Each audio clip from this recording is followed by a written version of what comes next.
इयत्ता 11वी भूगोल पाठ्यपुस्तकातील पाठ क्रमांक 3 अपक्षरणाची कारके हा भाग आपण अभ्यासत आहोत.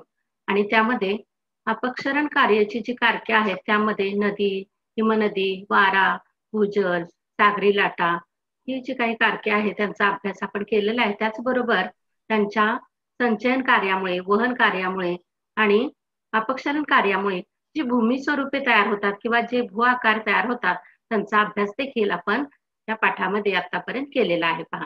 आणि आता आपण त्या पाठातील शेवटचं जे कारक आहे ते म्हणजे हिमनदी. या हिमनदीचं जे कार्य आहे किंवा या हिमनदीचं अपक्षरण संचयन कार्य जे आहे ते आपण पाहणार आहोत पहा. आता पहा हिमनदी म्हणजे काय, तर विशेषतः जो बर्फाच्छादित भाग आहे अशा बर्फाच्छादित किंवा ज्या ठिकाणी तापमान अतिशय कमी आहे अशा प्रदेशामध्ये त्या ठिकाणी या हिमनदीचं कार्य आपल्याला पाहायला मिळतं. किंवा नद्या आहेत त्या गोठलेल्या स्थितीमध्ये असतात आणि साहजिकच हे हिम आहे ते उताराच्या दिशेने अतिशय हळूहळू किंवा अतिशय कमी वेगाने पुढे पुढे सरकत असतं.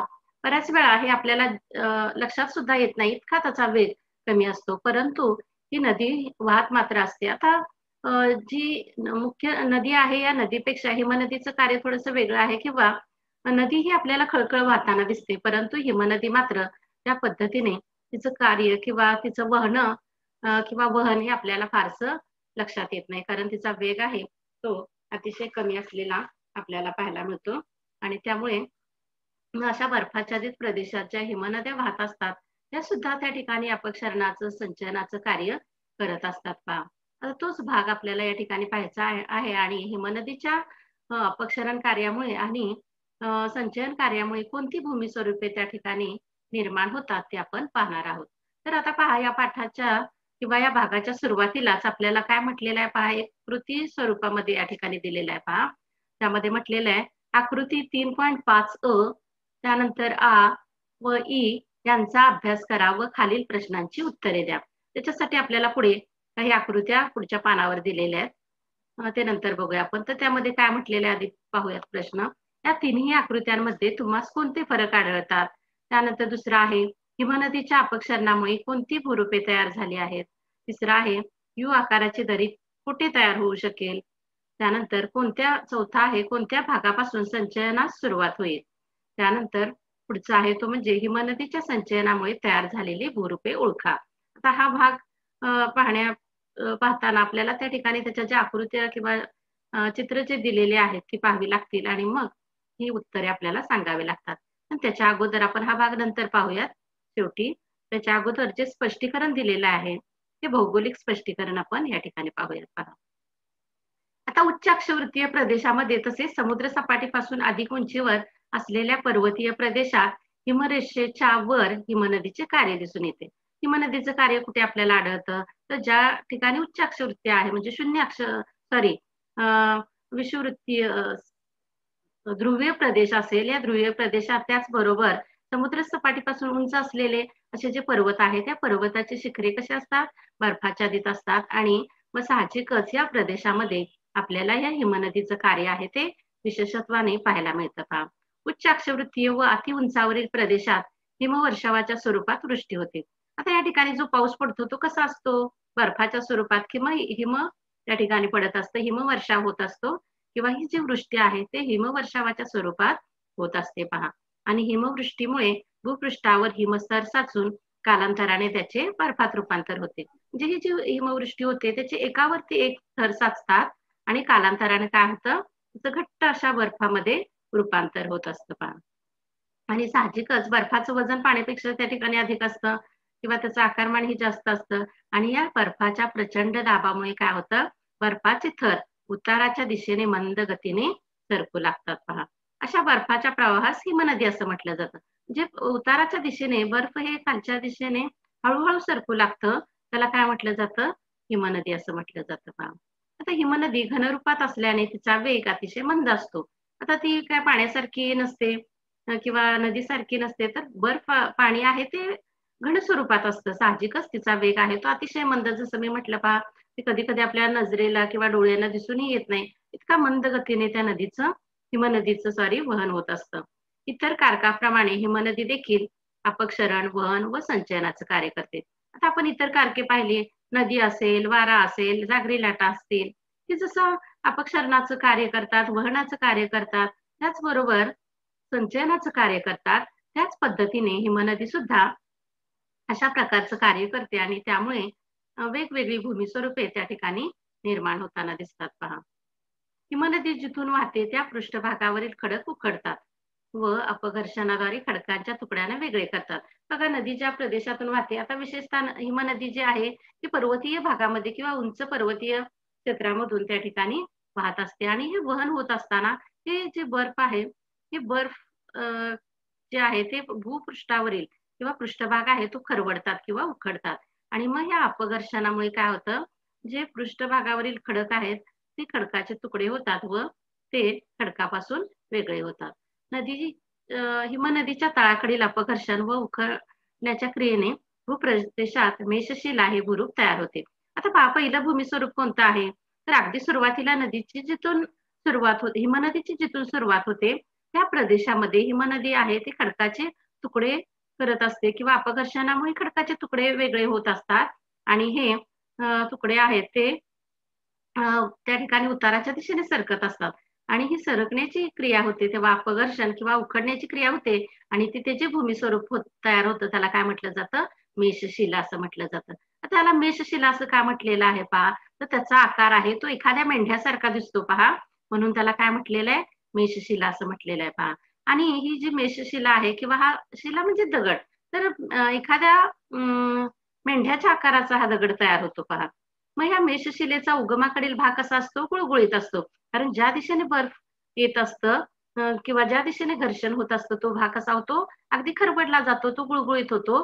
तर त्याच्या विरुद्ध दिशेचा भाग किंवा प्रवाहाच्या दिशेचा भाग कसा असतो? अगदी खडबडीत राहतो. म्हणजे त्या ठिकाणी अपघर्षणाची क्रिया आहे ती कमी होते. त्यामुळे तो भाग तसाच खडबडीत राहिलेला आपल्याला दिसतो. आणि मग त्याचा आकार कसा दिसतो? एखाद्या मेंढ्यासारखा दिसतो. म्हणून त्याला काय म्हटलेलं आहे? मेषशिला. तर हे मेषशिला हे अगदी पहिल्या टप्प्यामध्ये तयार होणारं भूमिस्वरूप म्हणून आपल्याला सांगता येईल पहा. त्यानंतर दुसरं भूमिस्वरूप आहे ते म्हणजे हिमगव्हर. बघा आता हिमगव्हर हे कसं निर्माण होतं? तर अपक्षय, विस्तृत झीज आणि बर्फाची हालचाल यामुळे हिमनदीच्या शीर्ष भागाकडील तळाचा खडक हा तीव्र उताराचा होतो. खोल पोकळीतील खळग्याला आराम खुर्चीसारखा आकार होतो. त्या ठिकाणी पहा नदीमध्ये जशा पद्धतीने धबधब्याच्या तळाशी खोलगट किंवा गोलाकार भाग तयार होतात तशाच पद्धतीने इथे सुद्धा हिमनदीच्या शीर्षाकडील तळाचा भाग आहे तो त्या ठिकाणी खरवडला जातो आणि तीव्र उताराचा तो भाग असल्यामुळे फुल पोकळीसारखा खळगा तिथे तयार होतो आणि त्याचा आकार कसा दिसतो? एखाद्या आराम खुर्चीसारखा दिसतो. म्हणून त्याला काय म्हटलं जातं? हिमगव्हर असं म्हटलं जातं. म्हणजे दुसऱ्या टप्प्यामध्ये किंवा या ठिकाणी दुसरं भूमिस्वरूप आपल्याला काय सांगता येईल? तर हिमगव्हर असं हे सांगता येईल पहा. त्यानंतर तिसरं भूमिस्वरूप जे तयार होतं त्याला शुककूट असं म्हटलं जातं पहा. तर शुककूट म्हणजे काय? तर बघा बऱ्याच वेळा 2 किंवा अनेक हिमगव्हर एकमेकींच्या बाजूला विकसित होतात. म्हणजे एकाच्या शेजारी एक अशी हिमगव्हरे तयार होत असतात किंवा विकसित होत असतात आणि जेव्हा 2 हिमगव्हराच्या दरम्यान शिल्लक राहिलेला जो अ, अ, अरुंद भिंतीसारखा भाग असतो त्याला काय म्हटलं जातं? शुककूट असं म्हटलं जातं. बघा 2 हिमगव्हर असतात किंवा खोलगट भाग असतात. त्याच्यामध्ये किंवा दरम्यानच्या भागामध्ये उंचवट्याचा भाग राहतो. तो साधारणपणे भिंतीसारखा दिसतो. त्याला काय म्हटलं जातं? शुककूट असं म्हटलं जातं पहा. आणि या शुककूट नंतर त्या ठिकाणी आपल्याला पुढील भूमिस्वरूप पाहायला मिळतं ते म्हणजे साधारणपणे गिरीशृंग त्याला म्हटलं जातं किंवा शिंगासारखा आकार त्या ठिकाणी तयार होतो. हा केव्हा होतो पहा? जेव्हा 3 किंवा 3 पेक्षा अधिक हिमगव्हर तयार होतात, तेव्हा तिथे हिमनदीच्या झिजेमुळे शीर्षाकडे खनन होते. त्यामुळे शीर्षाकडे वैशिष्ट्यपूर्ण असा शिंगासारखा भाग तयार होतो. बघा आता शीर्षाकडच्या भागाकडे घर्षणाचं कार्य किंवा अपक्षरणाचं कार्य अधिक होतं आणि तो भाग कसा होतो? एखाद्या शिंगासारखा दिसतो किंवा निमुळतासा दिसतो. त्याला काय म्हटलं जातं? गिरीशृंग असं देखील म्हटलं जातं किंवा शिंगासारखा भूआकार असं देखील म्हटलं जातं. अशा प्रकारचे भूआकार आपल्याला कुठे पाहायला मिळतात? तर स्वित्झर्लंडमध्ये आल्प्स जो पर्वत आहे, आल्प्स पर्वतामध्ये अशा प्रकारचे अ, शिंगासारखे आकार तयार झालेले पाहायला मिळतात. तर हा जो स्वित्झर्लंडमधील आल्प्स पर्वतातील जो खडक आहे, त्याला काय म्हटलं जातं, मॅटर्न हॉर्न हे म्हटलं जातं. हॉर्न याचा अर्थ काय आहे तर शिंग असा अर्थ आहे, म्हणून त्याला मॅटर हॉर्न हे नाव दिलेलं आहे पहा. त्यानंतर पुढील जे भूमी स्वरूप आहे ते पहा, यू आकाराची दरी. आता हिमनदी ही पार्श्वभागापेक्षा त्या ठिकाणी त्याच्या तळापेक्षा पार्श्वभागाचं त्या ठिकाणी खनन जेव्हा करायला लागते तेव्हा काय होतं, त्या काठाचे भाग आहेत त्याचं अपक्षरण जास्त होतं. पहा, हिमनदी ही नदीप्रमाणे जलस्वरूपात नसते, तर ती घन स्वरूपात असते. त्यामुळे काय होतं, तेथील दरीच्या तळाचे त्याचबरोबर काठाचे सुद्धा अपक्षरण होते. दरीचा भाग सुद्धा खरवडला जातो किंवा तळाचा भाग सुद्धा खरवडला जातो. त्याचबरोबर काठाचे भाग सुद्धा खरवडले जातात. तिथे सुद्धा झिजेचं कार्य होतं आणि त्यामुळे काय होतं, तळभाग रुंद होतो आणि मग त्या ठिकाणी त्या हिमनदीला यू आकार प्राप्त होतो. त्याला काय म्हटलं जातं, यू आकाराची दरी असं म्हटलं जातं. आता हिमनदीप्रमाणेच पुढे पहा, या नदीला जशा अनेक उपनद्या येऊन मिळत असतात त्याच पद्धतीने तिथे हिमनदीला सुद्धा अनेक छोट्या मोठ्या उपनद्या येऊन मिळतात बघा आता. आणि याच्यामुळे या ठिकाणी एक विशिष्ट स्वरूपाचं भूमी स्वरूप तयार होतं. त्याला काय म्हटलं जातं पहा, लोंबत्या दऱ्या असं म्हटलं जातं. म्हणजे पहा, या ठिकाणी हिमनदीला जेव्हा यू आकार प्राप्त होतो किंवा यू आकाराच्या दऱ्या तयार हिमनदी करते, परंतु हिमनदीच्या आकारातील फरकामुळे अपक्षरणाचे प्रमाण देखील भिन्न असते. आता पहा, मुख्य जी हिमनदी आहे तिचा कसा आकार तिला प्राप्त झालेला आहे, यू आकार प्राप्त झालेला आहे. आणि तिला येऊन मिळणाऱ्या नद्या आहेत त्या तिच्यापेक्षा थोड्याशा उंचीवरती असतात. त्यामुळे काय होतं, त्याच्यातील उंचीतील फरकामुळे त्या वरून वाहत येत मिळालेल्या हिमनद्या आहेत त्या मुख्य हिमनदीला लोंबकळल्यासारख्या दिसतात पहा, म्हणून त्याला काय म्हटलेलं आहे, लोंबत्या दऱ्या असं म्हटलेलं आहे. त्याची दरी कशी दिसते, लोंबल्यासारखी दिसते, म्हणून त्याला लोंबत्या दऱ्या असं म्हटलेलं आहे पहा. उपहिमनद्यांपेक्षा मुख्य हिमनदीकडून होणारे अपक्षरण अधिक असते. आता उपनद्या आहेत त्या आकाराने सुद्धा लहान असतात, त्याच्यामध्ये असलेला हिमाचा साठा सुद्धा कमी असतो. त्यामुळे त्या ठिकाणी काय होतं, मुख्य नदी ही अधिक खोलीवरती असते आणि उपहिमनद्या आहेत त्या थोड्याशा उंचावरती असतात. त्यामुळे आणि त्यांच्याकडून होणार अपक्षरण सुद्धा कमी असतं. त्यामुळे त्या लटकल्यासारख्या किंवा टोंबल्यासारख्या दिसतात. म्हणून मुख्य हिमनदीतील यू दरीत उभे राहिल्यास या दऱ्या लोंबल्यासारख्या भासतात पहा. त्यामुळे यांना काय म्हटलेलं आहे, लोंबत्या दऱ्या असं म्हटलं जातं पहा. आता मुख्य नदी व उपहिमनदी यांच्या संगमाजवळ हिम ठोकळ्यासारखे खाली पडते. आता पहा, काही मुख्य नदी असते आणि उपहिमनदी असते, यांचं जिथे संगम होतो तिथे काय होतं, त्या ठिकाणी हिमाचे ठोकळे आहेत ते खाली पडू लागतात पहा. आणि हिमनदीचे कार्य संपल्यावर या ठिकाणी धबधबे निर्माण होतात. म्हणजे अगदी शेवटच्या टप्प्यात जेव्हा नदी येते तेव्हा काय होतं, त्या हिमनदीतलं बर्फ आहे ते वितळायला सुरुवात होते आणि असं वितळलेलं बर्फ किंवा पाणी आहे ते जेव्हा एखाद्या कड्यावरून खाली कोसळतं तेव्हा त्या ठिकाणी काय निर्माण होतं, तर धबधब्याची निर्मिती होते.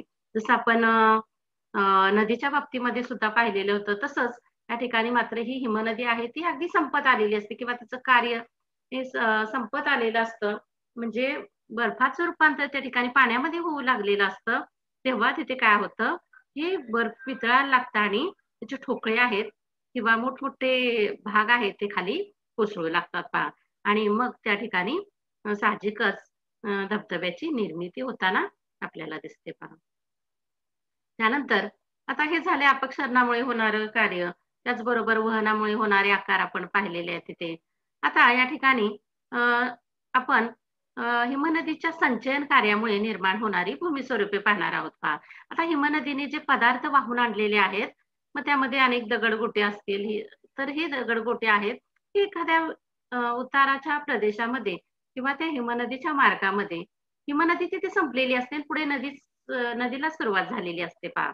आणि मग या नदीच्या मार्गामध्ये तिथे विशिष्ट ठिकाणी हे दगडगोटे आहेत त्यांचे ढीग जे साठतात त्याला काय म्हटलं जातं, हिमोडगिरी म्हटलं जातं. म्हणजे हिमनदीने वाहून आणलेला गाळ, दगड, गोटे हे एखाद्या विशिष्ट प्रदेशात ढिगाच्या स्वरूपात जेव्हा साठतात किंवा ज्याचं त्याचं संचयन होतं तेव्हा त्याला काय म्हटलं जातं, हिमोडगिरी असं म्हटलं जातं पहा.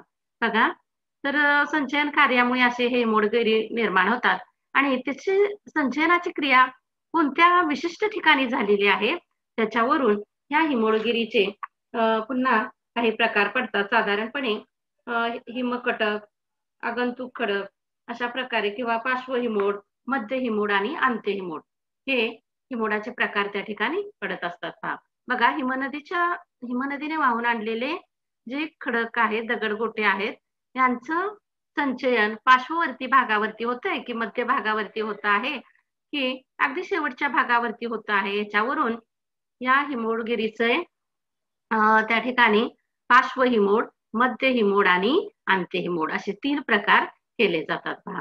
हिमनदी बरोबर वाहून आणलेल्या जाड्या भरड्या गाळाचे संचयन हिमनदी ढिगाच्या स्वरूपात ठिकठिकाणी करत असते आणि अशा ढिगांमुळे तयार झालेल्या टेकड्यांना काय म्हटलं जातं? हिमोडगिरी असं म्हटलं जातं. अनेक वेळा बऱ्याच हिमोडगिरी एकत्रित आढळतात. तर उंचावरून पाहिल्यास ह्या हिमोडगिरींचा संच टोपलीत अंडी ठेवल्याप्रमाणे दिसतो. आता हे ढीग आहे ते असे बऱ्याच ठिकाणी असे जवळ-जवळ साठलेले दिसतात आणि उंचावरून जर आपण त्याच्याकडे पाहिलं तर ते कसे दिसतात? एखाद्या टोपलीमध्ये अंडी ठेवल्यानंतर ते अर्धगोलाकार जशी दिसतात, तशी ते त्या टेकड्या दिसतात. म्हणून त्याला काय म्हटलं जातं? अंड्याची टोपली असं देखील म्हटलं जातं पहा. त्यानंतर दुसरा जो भाग आहे तो म्हणजे हिमकटक. आता पहा हिमकटक कसं तयार होतं? हे सुद्धा संचयन कार्यातूनच तयार होतं. बघा हिमनदीतील ओबड-धोबड आकाराचे पदार्थ वहन मार्गातील नागमोडी लांबट डोंगरकडे तयार करतात आणि या लांबट टेकड्या हिमकटक म्हणून ओळखल्या जातात पहा. आता हे जे पदार्थ ओबड-धोबड आकाराचे जे पदार्थ आहेत, ते जे वाहून आणले जातात, ते या नागमोडी आकाराचे लांबट कडे तयार करतात किंवा टेकड्यासारखा भाग त्या ठिकाणी तयार करतात. मग अशा जेव्हा टेकड्यासारखा, लांबट टेकड्यासारखा भाग तयार होतो, तेव्हा त्यांना काय म्हटलं जातं? हिमकटक असं म्हटलं जातं पहा. त्या हिमकटक नंतर त्या ठिकाणी आपल्याला आढळतो तो म्हणजे आगंतुक खडक. आता आगंतुक खडक हे सुद्धा संचयन कार्यातूनच तयार होत असतं. तर पहा हिमनदी जेव्हा वाहत येत असते, तेव्हा हिमनदीच्या प्रभाव क्षेत्रात स्थानिक खडकापेक्षा भिन्न स्वरूपाचा किंवा भिन्न प्रकारचा खडक आढळतो. बघा हिमनदी बरोबर आता हिमनदीचा जिथे उगम झाला असेल तिथून ते एखादा खडक किंवा दगडगोटा आहे तो वाहत आणते आणि मग तो वाहत आलेला खडक जो आहे तो स्थानिक किंवा त्या ठिकाणी असलेले जे इतर स्थानिक खडक आहेत त्यापेक्षा वेगळ्या प्रकारचा किंवा वेगळ्या स्वरूपाचा असतो. म्हणून त्याला काय म्हटलेलं आहे?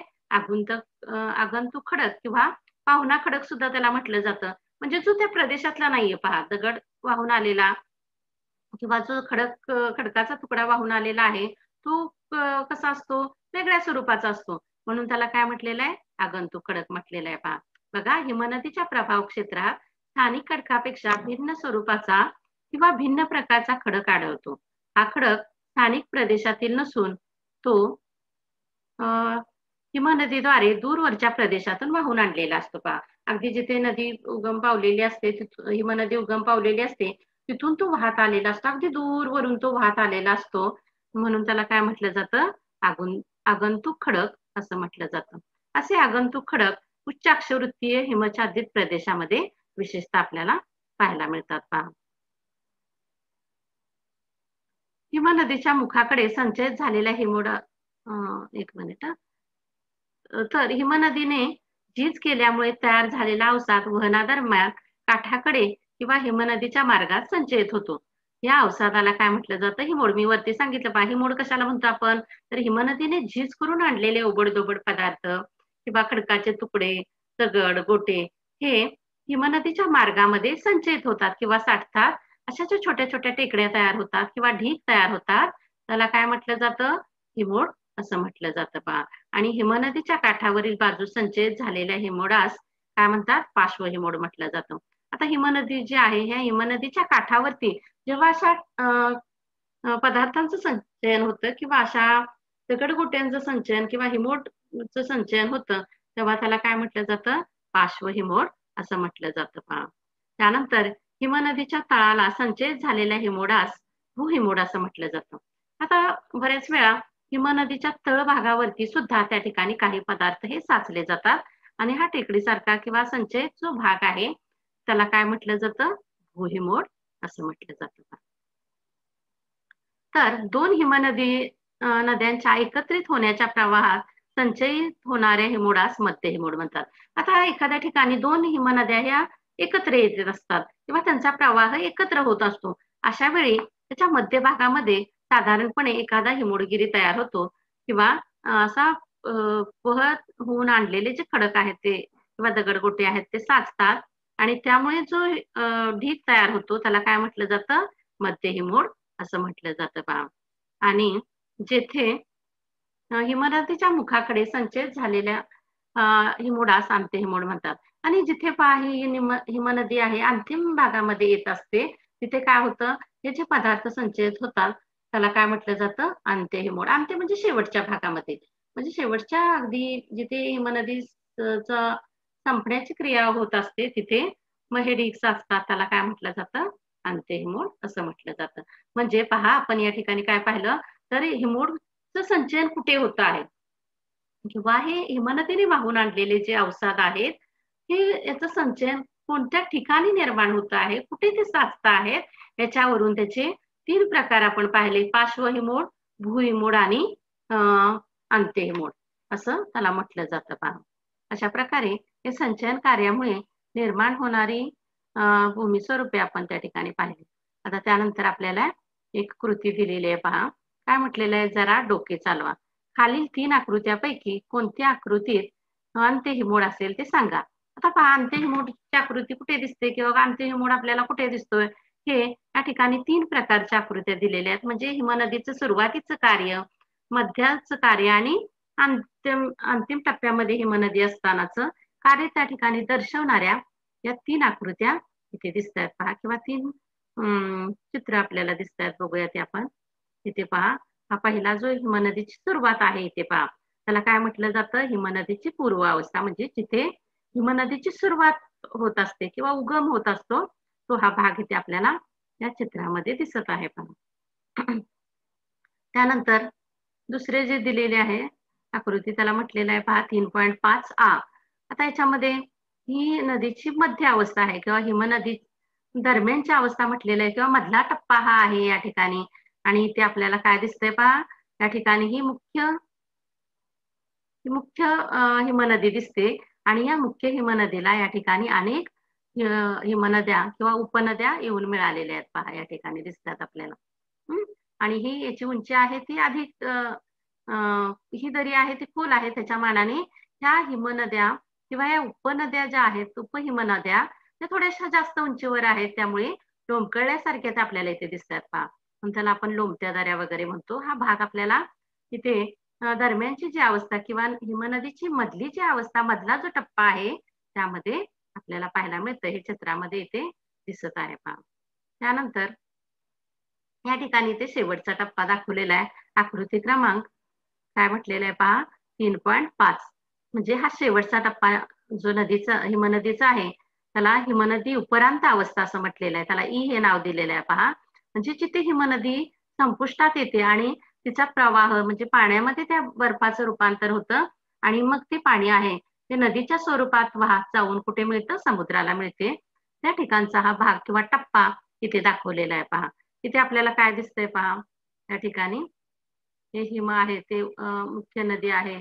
त्यानंतर हे खड्यासारखा भाग इथे तयार झालेला आहे. उपहिमनद्या आहेत त्या या ठिकाणी खाली कोसळताना दिसतात आणि धबधब्यासारखा भाग तयार झालेला आहे. आणि पुढे मग ह्या बर्फाचं रूपांतर पाण्यामध्ये झालेलं आहे आणि मग ते पुढे पाण्याच्या स्वरूपात वाहताना दिसतं आणि पुढे मग ते समुद्राला जाऊन मिळतं. अशा स्वरूपामध्ये हे दिसतं. आता या ठिकाणी पहा काहीतरी आपल्याला दिसतंय. हे काय आहे? तर हे हिमोड आहेत. म्हणजे त्या हिमनदीने वाहून आणलेला जो गाळ आहे तो इथे साचलेला आपल्याला पाहायला मिळतो. तर वरती काय प्रश्न विचारलेला होता? आपल्याला काय म्हटलेलं होतं? जरा डोके चालवा. खालील 3 आकृत्यापैकी कोणत्या आकृतीत अंत्य हिमोड असेल? तर अंत्य हिमोड आपल्याला कुठल्या आकृतीत दिसतोय ते सांगायचं आहे पहा. पहिल्या आकृतीमध्ये दिसतो आहे का बघा? नाही. इथे तर हिमनदीची सुरुवात आहे. तिथे मध्य आहे आणि इथे हिमनदीचा अंत होतो. तिथे हे अंत्य हिमोड निर्माण होतात पहा. म्हणून आपल्याला काय सांगता येईल? आकृती क्रमांक 3.5 ही मध्ये हिमनदी जेव्हा उपरांत अवस्थेमध्ये किंवा शेवटच्या टप्प्यामध्ये असते, तेव्हा तिथे अंत्यहिमोड निर्माण होतो. हे आपल्याला सांगता येईल. इथे दिसतोय पहा आपल्याला हा अंत्यहिमोड. अशा प्रकारे या प्रश्नाचं उत्तर आपल्याला देता येईल. त्यानंतर अगदी सुरुवातीला आपल्याला सांगितलेलं होतं पहा, काही प्रश्न विचारलेले होते ते आपण जरा मागे ठेवलेले होते. तर ते बघूया आपण. हिमनदीचे कार्य जे म्हटलेलं आहे, त्याच्या खाली इथे हे प्रश्न काही या आकृत्यांवर आधारितच प्रश्न आपल्याला दिलेले आहेत. बघा इथे काय म्हटलेलं आहे, आकृती क्रमांक 3.5 अ म्हणजे पहिली आकृती, म्हणजे जिथे हिमनदीची सुरुवात होते. दुसरं आ म्हणजे नदीचा मधला टप्पा आहे किंवा मध्यभाग, दरम्यानचा जो हिमनदीचा टप्पा आहे तो आ मध्ये येतो. आणि ई म्हणजे शेवटचा टप्पा हिमनदीचा जो आहे तो आपल्याला तिथे चित्रामध्ये किंवा आकृतीमध्ये दिसतोय. त्याचं निरीक्षण आपण केलेलं आहे, ते पाहिलेले आहेत. आणि त्यावरून आपल्याला काही प्रश्नांची उत्तरे द्यायची. त्यामध्ये काय म्हटलेलं आहे, या तिन्ही आकृत्यामध्ये तुम्हाला कोणता फरक आढळतो?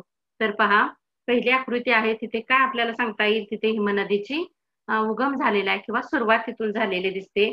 दुसऱ्या टप्प्यामध्ये त्या ठिकाणी विविध स्वरूपाची भूमी स्वरूपे त्या ठिकाणी तयार झालेली आपल्याला पाहायला मिळतात. आणि तिसऱ्या टप्प्यामध्ये हिमनदी शांत होतो किंवा ती हिमनदी संपते आणि तिथून पुढे तिचं नदीमध्ये रूपांतर होतं आणि तिने वाहून आणलेला जो गाळ आहे किंवा हिमोड आहे तो साचतो आणि तिथे आंते हिमोड निर्माण होतात. असं हे फरक आपल्याला या ठिकाणी पाहायला मिळतो, हे सांगता येईल पहा. आता त्यानंतर दुसरा प्रश्न काय म्हटलाय, हिमनदीच्या अपक्षरणामुळे कोणती भूमी स्वरूपे तयार झालेली आहेत? पहा, हिमनदीच्या अपक्षरण कार्यामुळे. आता कोणती भूमी स्वरूपे आपल्याला सांगता येतील? हिमनदीचं अपक्षरण म्हणजे खनन कार्यामुळे त्या ठिकाणी मेषशिला म्हणजे मेंढीसारख्या आकाराचा खडक तयार होतो. त्यानंतर हिमगवर म्हणजे आराम खुर्चीसारखा खोलगट गोलाकार असा भाग तयार होतो.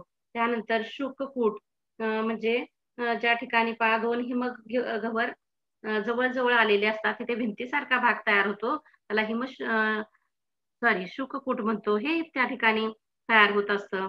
त्यानंतर शिंगासारखा आकार आहे तो सुद्धा या नदीच्या अपक्षरणामुळे तयार होतो. त्यानंतर तर ह्या आणि यू आकाराची दरी, त्याचबरोबर लोंबत्या दऱ्या ह्या त्या ठिकाणी पाहायला मिळतात पहा. हे आपल्याला नदीच्या अपक्षरण कार्यामुळे निर्माण होणारी भूमी स्वरूपे पहिल्या टप्प्यामध्ये किंवा खनन कार्यामुळे निर्माण होणारी भूमी स्वरूपे सांगता येतील पहा.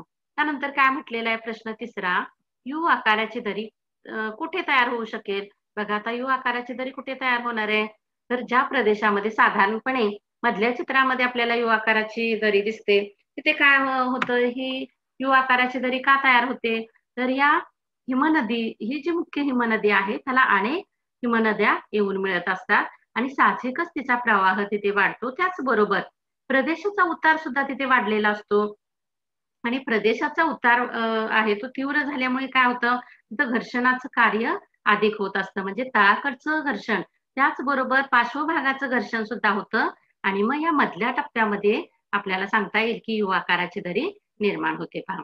त्यानंतर चौथा प्रश्न म्हटलेला आहे, कोणत्या भागापासून संचयन सुरू होते पहा. आता संचयनाच्या कार्याची सुरुवात कुठे सुरू झालेली आपल्याला दिसते, तर साधारणपणे आपल्याला तिसऱ्या किंवा अंत्य भागामध्ये हिमनदी जिथे अगदी शेवटच्या टप्प्यामध्ये येते तिथे आपल्याला हिमनदीच्या संचयन कार्याला सुरुवात झालेली पाहायला मिळते. तिथे दिसतंय पहा, धबधबा निर्माण झालेला आहे आणि वाहून आणलेले जे पदार्थ आहेत ते त्या ठिकाणी साठू लागलेले आहेत आणि मग त्यामध्ये विविध प्रकारच्या हिमोड तयार झालेले आपल्याला त्यामध्ये दिसतात. मग त्यामध्ये आपण पाहिलेलं आहे पहा, पार्श्व हिमोड, त्यानंतर भूहिमोड आणि अंत्यहिमोड ही भूमी स्वरूपे आपल्याला कुठे पाहायला मिळतात, तर ती शेवटच्या टप्प्यामध्ये. आणि त्याचबरोबर काही लोंबत्या दऱ्या सुद्धा त्या ठिकाणी आपल्याला इथे पाहायला मिळतात. आणि अशा प्रकारे या आकृतीचं निरीक्षण करून आपल्याला ही उत्तरे देता येतील. तुम्हाला सुद्धा अशा प्रकारे 3 आकृत्या दिल्या जाऊ शकतात किंवा 3 ही चित्र दिली जाऊ शकतात आणि त्याच्या आधारे त्याचं निरीक्षण करायचं आहे आणि जी प्रश्नांची उत्तरे विचारलेली आहेत ती देऊ शकतो आपण पहा. आणि त्याच्यासाठी तुम्हाला मग अपक्षरण कार्यामुळे कोणती भूमी स्वरूपे निर्माण होतात हे तिथे ते लक्षात आलं पाहिजे. त्यानंतर संचयन कार्यामुळे कोणती भूमी स्वरूपे निर्माण होतात हे सुद्धा त्या ठिकाणी लक्षात आलं पाहिजे. आणि मग हे चांगल्या प्रकारे जर निरीक्षण तुम्ही केलं तर तुम्ही याची उत्तरे अगदी व्यवस्थित देऊ शकाल पहा. आणि अशा प्रकारे या पाठामधील हे जे शेवटचं कारक होतं हिमनदी, हे हिमनदी आणि तिचे अपक्षय कार्य हे आपण या ठिकाणी पाहिलेलं आहे पहा. आणि इथे आपला हा पाठ आहे तो संपतो पहा.